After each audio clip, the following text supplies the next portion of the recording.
The Compliance Life details the journey to and in the role of a Chief Compliance Officer. How does one come to sit in the CCO chair? What are some of the skills a CCO needs to successfully navigate the compliance waters in any company? What are some of the top challenges CCOs have faced, and how did they meet them? These questions and many others will be explored in this new podcast series. The Compliance Life is hosted by Tom Fox, and each month he'll present the story of one CCO through 4 episodes. The Compliance Life is a production of the Compliance Podcast Network. This month on The Compliance Life, I visit with Kortney Nordrum. Kortney is the Chief Compliance Officer at Deluxe. In this 4-part series, we look at her upbringing and college career. She grew up in Red Wing, Minnesota. We look at her early professional career, from Freddie Mac to law school to big law to having her own law firm focusing on animal rights. We look at her work at Thomson Reuters and then the SCCE, where she founded both the SCCE blog and the SCCE podcast, and how this led to Kortney finding her calling in compliance. In episode 4, we look at Kortney moving into the Chief Compliance Officer chair. She shares why she is so passionate about her role at Deluxe, some of the successes she's had at Deluxe, and we conclude with Kortney looking at the CCO chair and the compliance profession in 2025 and beyond. I know you will enjoy this month's edition of The Compliance Life with Kortney Nordrum. We'll be right back with Kortney Nordrum after this message.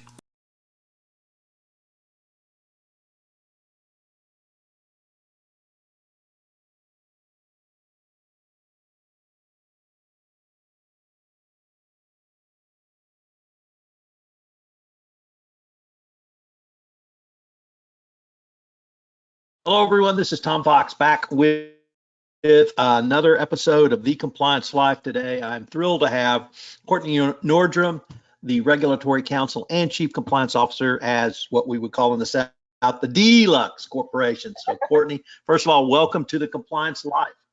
Thank you very much. I'm so happy to be here, Tom.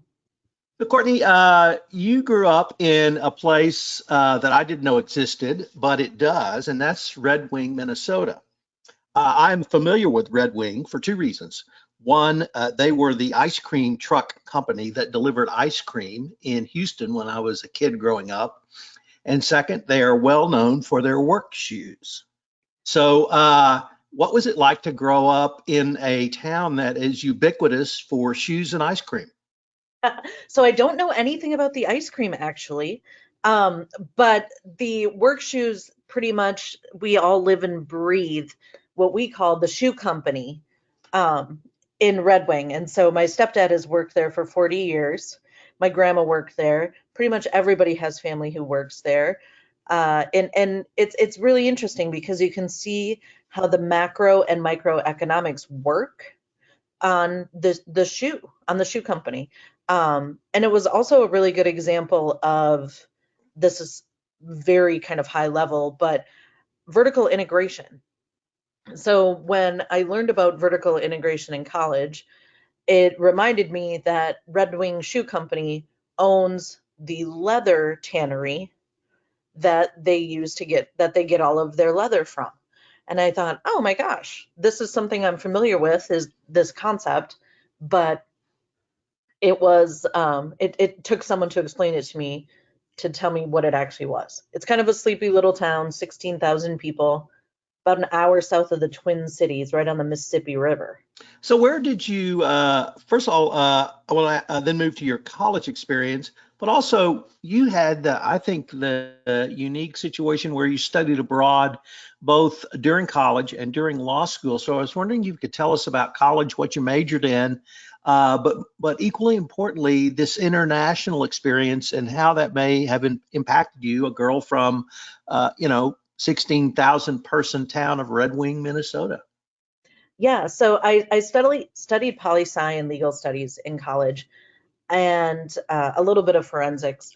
But the big thing I enjoyed in college was studying abroad, and so I did go to Australia, which for a girl from 16,000, population 16,000, was a big, big change. And I remember I went in 2001, so you can do the math.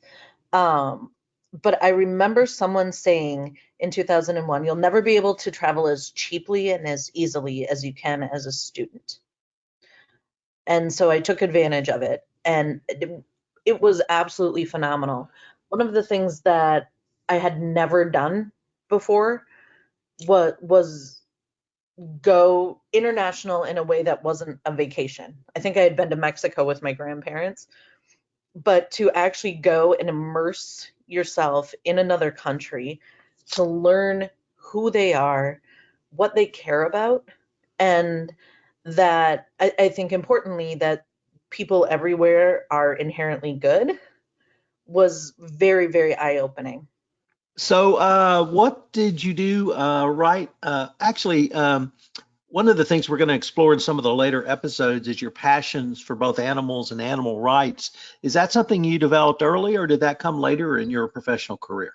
Came out of just my love for animals and growing up in a smaller area in the Midwest means that you're growing up near cows, near horses. Everybody has pets. And when I went to law school eventually, I started to say, oh, that's an interest I can turn into a profession. Honestly, I hadn't thought about it until then, but it's something that I was always interested in insofar as how do we protect the animals from, bad people who want to do them harm? And how do we, there's in the legal world, and I'm jumping ahead a little bit, but in the legal world, animals are still considered property.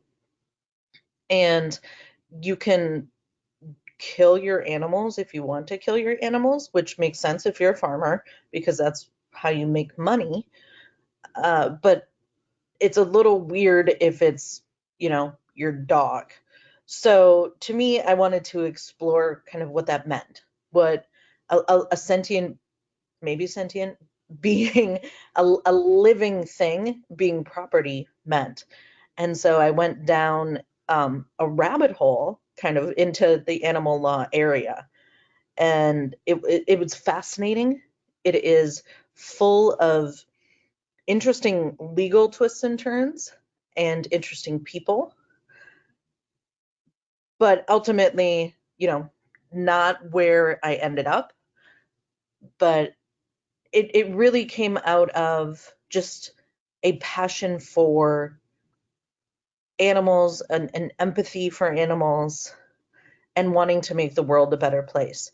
Animal lawyers like to say they're the only lawyers whose clients are always innocent, and they may be.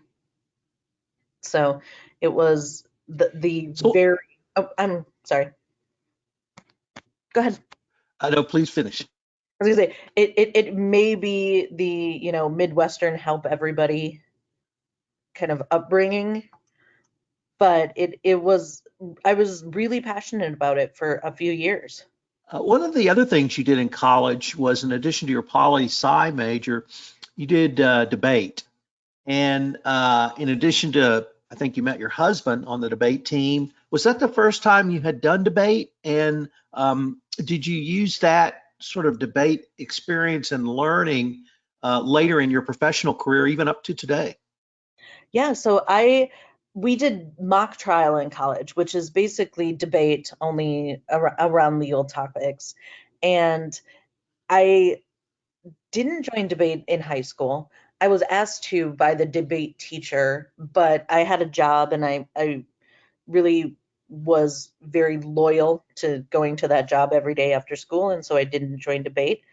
But it was the first time I ever really did any sort of public speaking. And I caught the bug. And I also, in addition to meeting my husband on the mock trial team at Hamlin University, got to build a lot of friendships, but got to learn kind of the art of persuasion through talking. it was really eye-opening to see how the way people phrase what they're saying, how they say it. Do you end in your sentence going up, or do you end your sentence going down? How all of this impacts and affects the listener. Also, because it was mock trial, it was really, really helpful when I got to law school in evidence class, because in mock trial, you argue objections and evidentiary objections. And so I got to evidence class and I can recite all of the hearsay objections or the relevance objections. And so I had a bit of a leg up in evidence class because I had already had so much experience with the rules. Well, Kortney, unfortunately, we are near the end of our time for this episode, but I hope our listeners will join us again in episode 2, where we take a look at your fascinating early professional career. I look forward to continuing the conversation. Me too. Thanks, Tom. Hello, everyone. This is Tom Fox. Thank you again for listening to this episode of The Compliance Life.